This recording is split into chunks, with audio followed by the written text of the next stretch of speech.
ఎన్నో చేసే విధానం చేస్తున్నారు. అంతేకాకుండా ఇవాళ మాట ఇచ్చారు, మన ప్రక్కన మనకి కొవ్వూరందరికీ ఇసుక ఉంటుంది ఎక్కువ. దీంట్లో ఉచిత ఇసుక అన్నారు, ఉచిత ఇసుక పోయింది, అన్నీ పోనీగా ఏదో డిజ్జింగ్ చేయడం, దాన్ని ఇష్టానుసారంగా వాళ్ళకి కావాల్సిన వాళ్ళ కాంట్రాక్ట్ ఇచ్చుకోవడం, ఈ విధంగా చేస్తున్నారు తప్ప చేసేది లేదు. చెప్పేదోటి చేసేదోటి. ఆయన ఎంతసేపు చంద్రబాబు నాయుడికి మనం చూసా తెలుసు. అంటే మన వైసీపీ రాకృతం కలిసి మనం తెలుసు. వైసీపీ ప్రభుత్వం మన పార్టీ 2009 నుంచి చూడడం జరిగింది. 14 నుంచి 19 వరకు ఆయన ఎంతసేపు ఏంటంటే దోసుకో ఎంతసేపు వచ్చిన రూపాయి దోచుకోవడం తప్ప వేరే తెలీదు. తండ్రి కొడుకులకి వాళ్ళకి ఆనమవుతుంది కావాల్సింది. ఆయన ఈ మధ్య రెడ్ బుక్ రావడం ఆ పాలన తప్ప రెండోది లేదు.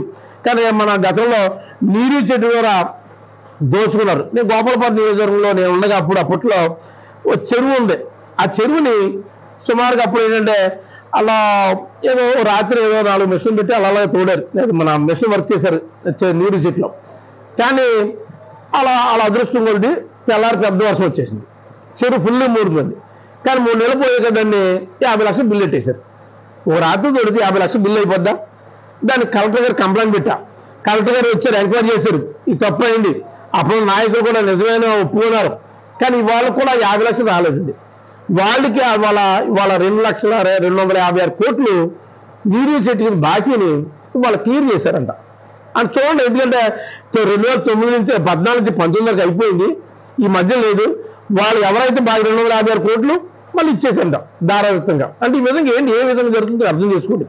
ఇదే విధంగా జగన్మోహన్ గారు 17 మెడికల్ కాలేజీలను పెడితే దాంట్లో 5 కాలేజీలు ఆల్రెడీ ఓపెన్ అయిపోయి మళ్ళీ 5 కాలేజీలు రెడీగా ఓపెన్ చేయడానికి దాన్ని పెట్టి ప్రైవేట్గానే చేస్తున్నదండి. అంటే వాళ్ళ సామాన్య వాళ్ళందరూ మెడికల్ కాలేజీలో చదువుకునే లేకుండా చేసే పరిస్థితి. అలాగే మనకు తెలుసు. అప్పుడు కూడా ఇంగ్లీష్ మీడియం చదువుకుంటాను, ఇంగ్లీష్ పెడతా అంటే వద్దని. ఈ విధంగా ఆయన ఎంతసేపు ఏంటంటే చిన్న వాళ్ళు చూసే పరిస్థితి కాదు. జగన్మోహన్ గారు ఎంతసేపు కుల మతం పార్టీ సంబంధం లేకుండా అందరికీ సమానంగా ఉండే విధానంలోనూ అన్ని సంక్షేమ పథకాలు పేదలకు అందాల ఉద్దేశం చేశాడు తప్ప నువ్వు మా పార్టీ కాదు, మాకు ఓటే లేదు, మా జెండా పట్టుకొని ఎప్పుడు మాట్లాడలే. ఇవాళ ప్రభుత్వం చేసే పరిస్థితి అంతా అదే చేస్తుంది. వాళ్ళు ఎందుకంటే ఎంతసేపు మాకు అది లేదు ఇది లేదు అని చెప్పుకునే పరిస్థితి కాకుండా ఎంతసేపు దోచుకోనిదని వాళ్ళ నాయకులకి కార్యకర్తలకి డబ్బులు జేబులో నింపి విధానం చేసే కార్యక్రమం చేస్తున్నారు. వాళ్ళ గతంలో మనం ఇసుకిచ్చారు, ఇసుక తీసుకుంటే దాని ద్వారా ఇంత అమౌంట్ వస్తే గవర్నమెంట్కి ఇన్కమ్ వచ్చింది, దాని ద్వారా ఏదో సంక్షేమ పథకం చేయడానికి ఉపయోగపడి. అదేవిధంగా మద్యం దుకాణంలో వచ్చింది, మద్యానికి వచ్చిన డబ్బులు కూడా వీళ్ళు విధంగా చేసేది. ఇవాళ లేదు, గవర్నమెంట్కి ఎవరికి ఇన్కమ్ లేకుండా వాళ్ళ జేబులో నింపుకోవడం. ఇవాళ అదేవిధంగా మొన్న ఏదో మీడియా చూసాం, ఏదో మాట ఏదో నాకు కూడా అర్థం అవ్వలేదు. ఎందుకంటే ఎమ్మెల్యే గారికి ఎంత ఇవ్వాలంట మాటలో ఆ మీడియాలో వచ్చింది, ఇసుక ద్వారా ఇంత ఇవ్వాలని ఎమ్మెల్యే గారికి, లేకపోతే ఈ లారీకి బయటికి వెళ్ళి ఇవ్వాలా, మన ఏదో దారి సాధ్యం 1000 ఇవ్వాలా, ఏదో మాట్లాడుకుంటున్నారు. నాకు అర్థం అవ్వలేదు. అంటే నాకు కొత్త కదా, ఇసుక అంటే కొత్త కదా. ఈ విధంగా ఎంతసేపు దాచుకుని విధానం చేసే పరిస్థితి. ఇవాళ 6 స్టార్ సూపర్ 6 అనేది ఏమీ లేవు. ఎందుకంటే వాళ్ళు ఎంతసేపు వాళ్ళకి డబ్బులు వచ్చే విధానం, ఎక్కడ డబ్బులు వస్తే అదే చేస్తారు. దాంట్లో భాగంగా ఇవాళ ఆంధ్ర రాష్ట్రంలో 6 నెలల పరిపాలనలో ఏదైనా చేస్తే, నేను హోంమంత్రి గారు అనుకుంటా ఏదో మాట్లాడుతూ ఏమన్నా పదవి డబ్బులంతా జగన్మోహన్ గారు అంత ఇలా ఖర్చు పెట్టేసి వృధా చేసాడు మాట్లాడితే పులివెందుల ఎమ్మెల్యే అంటున్నాడు. ఏదో మాట నేను పులివెందుల ఎమ్మెల్యే నాకు అర్థం లేదు, ఎమ్మెల్యే ఎవరిని అంటున్నారు నాకు అర్థం లేదు. తీరా చూస్తే ఇప్పుడు ఎవరైనా ఎవరు మాట్లాడతారు? మాజీ ముఖ్యమంత్రి చంద్రబాబు నాయుడు గారు అంటాం, మాట్లాడితే మాజీ ముఖ్యమంత్రి జగన్మోహన్ గారు అంటాం. అంతేగాని పులివెందుల ఎమ్మెల్యే అని పిలుస్తారా?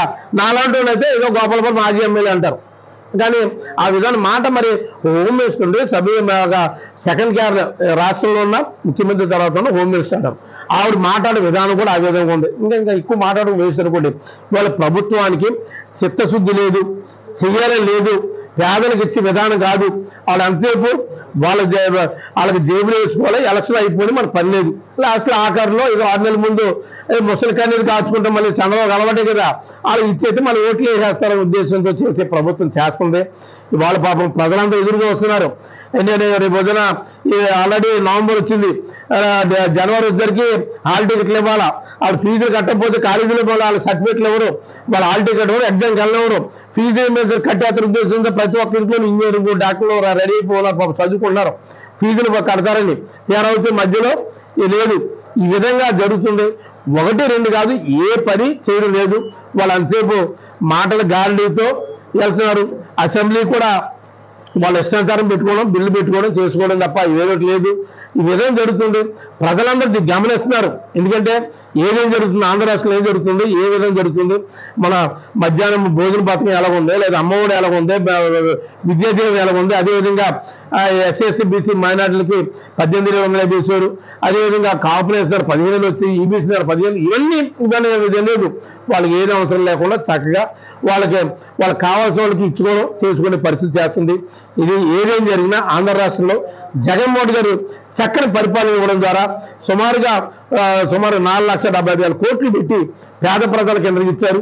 కానీ వాళ్ళ చేసిన దానికి కనిపిస్తుంది. గతంలో 14-19 వరకు మీరు చేసిన దాంట్లో ఒక పనైనా ఒక పథకాన్ని కనిపించిందా అని ప్రశ్నిస్తాం. ఎందుకంటే ఫలాన్ని చేసాం, దీనికి కోట్లు పెట్టామని చెప్పొచ్చు. కానీ హోల్డింగ్లు పెట్టుకోవడం, అడ్వర్టైజ్మెంట్ ఇచ్చుకోవడం, అలాంటివి చేయడానికి డబ్బులు ఖర్చు పెట్టారు తప్ప మీరు చేసింది ఏమీ లేదు. అదే జగన్మోహన్ గారి పరిపాలనలో చక్కగా నాకు కలిసింది, చక్కగా చేసాం. అదే కానీ అమ్మఒడి గారు ఎంత ఇచ్చాం, చేయ గారు ఎంత ఇచ్చాం, లేదా వాళ్ళకి ఎంత ఇస్తాం, పెన్షన్ ఇచ్చాం చెప్పుకోవడానికి ఉంది. దీనన్నీ ప్రజలందరూ గమనిస్తున్నారు.